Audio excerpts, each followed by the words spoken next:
오늘은 새롭게 묵상하게 되는 베드로후서의 말씀을 통해 하나님의 은혜를 나누도록 하겠습니다.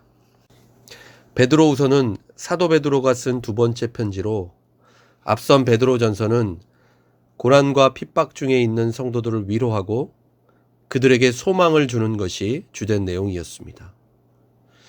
그런데 오늘 본문 베드로후서는 당시 교회 가운데 거짓 교사들에게 영향을 받아 믿음을 저버리는 일까지 벌어지는 상황을 배경으로 하고 있습니다.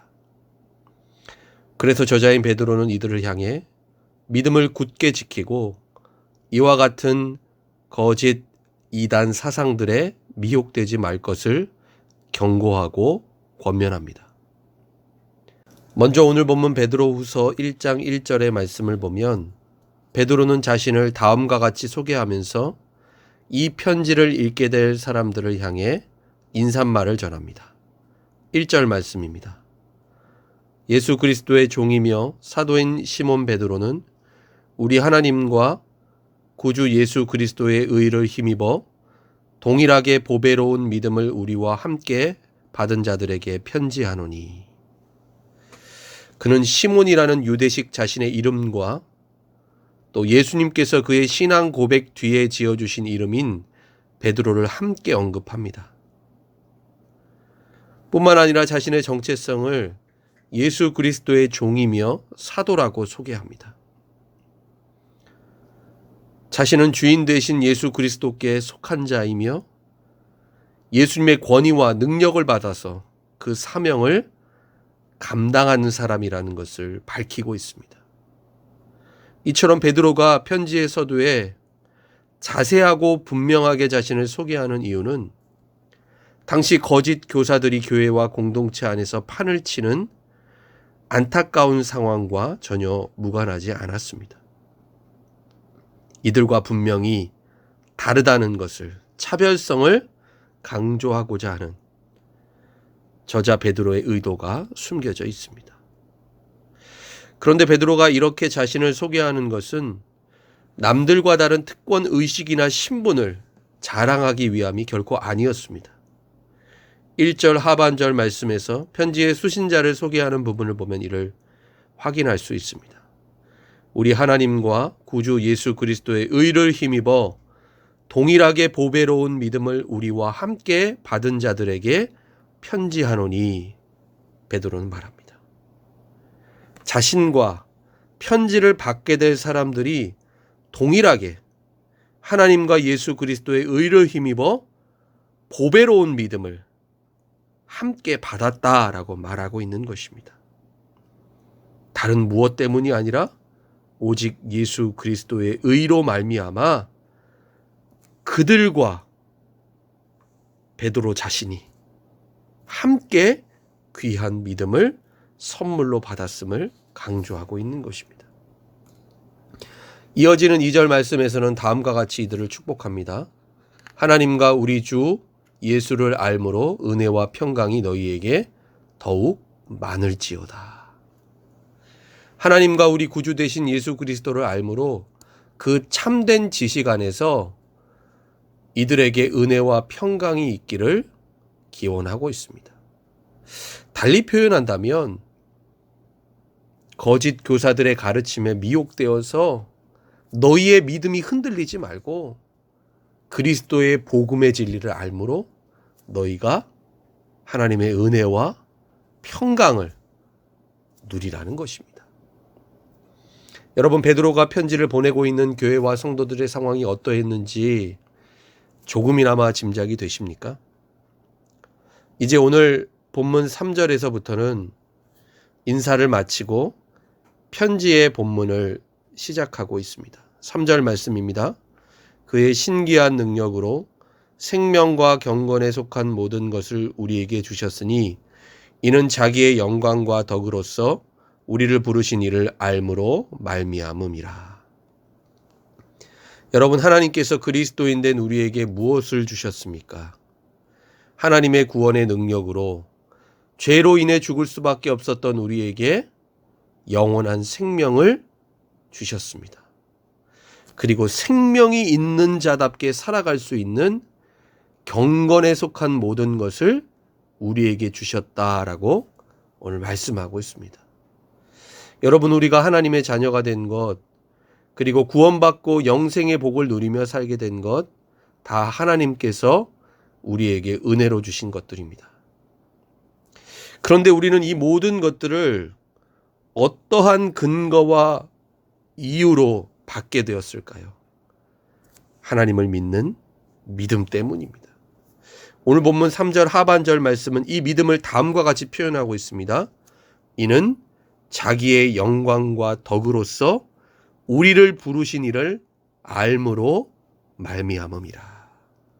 우리를 부르시니 곧 하나님을 아는 지식, 믿음으로 말미암았다라는 것입니다. 계속해서 오늘 본문이 말씀하고 있는 우리가 생명 있는 자로 하나님의 자녀로 살게 된 두 번째 근거는 무엇 때문입니까? 오늘 4절 말씀에 이렇게 말씀하고 있습니다. 이로써 그 보배롭고 지극히 큰 약속을 우리에게 주사 이 약속으로 말미암아 너희가 정욕 때문에 세상에서 썩어질 것을 피하여 신성한 성품에 참여하는 자가 되게 하려 하셨느니라. 아멘. 무엇 때문입니까? 하나님께서 우리에게 보배롭고 지극히 큰 약속을 주셨기 때문입니다. 여러분, 이 약속은 오래전 선지자들을 통해서 이미 예언되었던 것이고 예수 그리스도를 통해 성취되고 완성되는 약속입니다. 그리스도를 믿고 영접하는 자는 구원을 받고 영원한 천국에 들어가게 된다는 하나님의 분명한 약속입니다. 여러분, 그래서 과거 구약의 이스라엘 백성들만이 언약 백성이었다라고 한다면 그리스도인 된 우리는 오늘 이 약속을 믿는 믿음 안에서 모두 하나님의 언약 백성들입니다. 이 약속으로 말미암아 우리는 이제 세상 정욕과 썩어질 것에 얽매여 사는 자가 아니라 하나님의 신성한 성품에 참여하는 자가 되었습니다.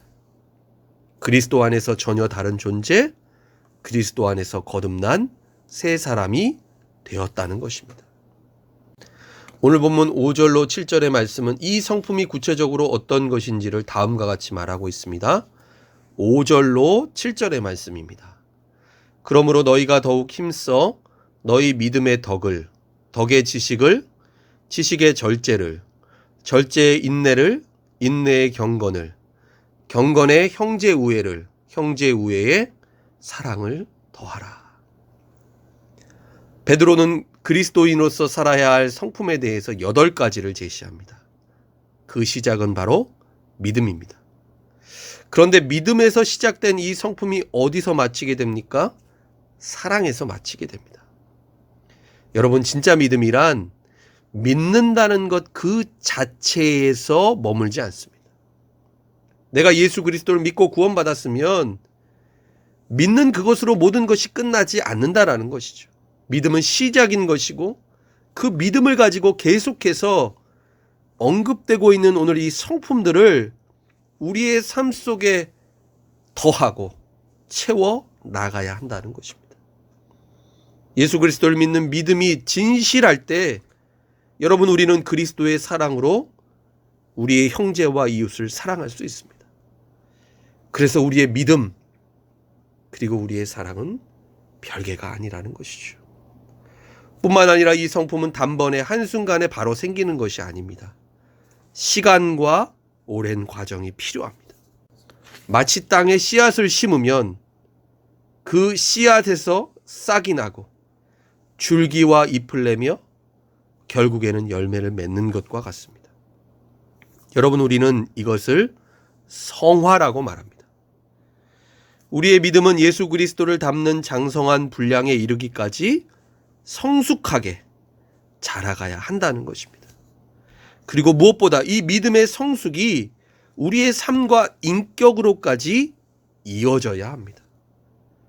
여러분, 참된 그리스도인이란 이름만 그리스도인이 아니라 교회에 나오고 예배만 드린다고 되는 것이 아니라 정말 이와 같은 하나님의 성품을 가지고 주님이 기뻐하시는 열매를 맺는 삶을 사는 사람입니다. 오늘 본문 9절 말씀에 보면 그렇지 않는 삶을 사는 사람을 어떻게 표현하고 있습니까? 9절 말씀입니다. 이런 것이 없는 자는 맹인이라 멀리 보지 못하고 그의 옛 죄가 깨끗하게 된 것을 잊었느니라. 열매 맺지 못하는 사람, 하나님의 은혜로 말미암아 죄사함 받고 구원받은 것을 잊어버린 채 살아가는 영적인 맹인입니다. 여러분, 오늘 이 말씀은 불신자들, 아예 예수님을 믿지 않는 사람들을 지칭하는 것이 아니라 그리스도인이라는 이름은 있지만 진정 그리스도인답게 하나님의 성품에 참여하는 삶을 살지 못하는 사람들을 가리키는 것입니다. 그렇기 때문에 오늘 베드로는 마지막으로 다음과 같이 권면하고 있습니다. 10절 말씀입니다. 그러므로 형제들아 더욱 힘써 너희 부르심과 택하심을 굳게 하라. 너희가 이것을 행한즉 언제든지 실족하지 아니하리라. 아멘. 하나님께서 너희를 하나님의 자녀로 그리스도인으로 부르신 그 부르심과 택하심을 굳게 하고 이와 같은 성품을 가지고 행하는 삶을 너희가 살게 되면 실족하지 않게 된다는 것입니다. 거짓 교사들과 미혹하는 영들에게 흔들리지 않는다라는 것입니다. 그리고 이어지는 11절에 이렇게 말씀합니다. 이같이 하면 우리 주 곧 구주 예수 그리스도의 영원한 나라에 들어감을 넉넉히 너희에게 주시리라. 하나님의 나라, 곧 영원한 천국에 넉넉히 들어가게 될 것이라고 오늘 말씀합니다. 여러분, 우리는 지금 오늘 이 말씀 앞에서 어떤 그리스도인으로 살아가고 있습니까? 이름뿐인 그리스도인입니까? 아니면 하나님의 성품에 참여한 자로 살아가는 참된 그리스도인입니까?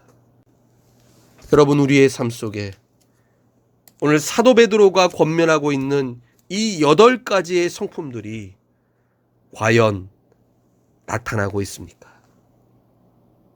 믿음에서 시작하여 사랑으로 마치는 이 성품들이 우리의 신앙, 우리의 삶, 우리의 인격 속에서 날마다 성숙하게 더하여지고 채워지고 자라고 있느냐는 것입니다. 바라기는 오늘 주신 이 권면의 말씀을 통해 하나님의 뜻을 깨닫고 더욱 힘써 하나님께서 우리를 그리스도인으로 부르시고 택하신 그 부르심과 택하심을 굳게 할 수 있는 여러분 되시기를 바랍니다. 그래서 날마다 예수 그리스도의 마음과 예수 그리스도의 성품을 닮아가는 저와 여러분 될 수 있기를 예수님의 이름으로 간절히 축원합니다. 기도하겠습니다. 하나님 아버지, 우리에게 예수 그리스도를 믿는 믿음을 주셔서 구원받은 하나님의 자녀로 그리스도인으로 이 땅을 살게 하신 은혜에 감사를 드립니다. 이와 같은 놀라운 은혜를 받은 우리가 이제는 세상 썩어질 것들을 쫓아 사는 어리석은 인생을 살지 않게 하시고 굳건한 믿음 안에서 하나님의 성품에 참여한 자로 살기를 원합니다. 그래서 날마다 우리의 신앙, 우리의 삶, 우리의 말과 인격이 우리 구주 되신 예수 그리스도를 점점 닮아가게 하여 주옵소서. 예수님의 이름으로 기도드립니다. 아멘.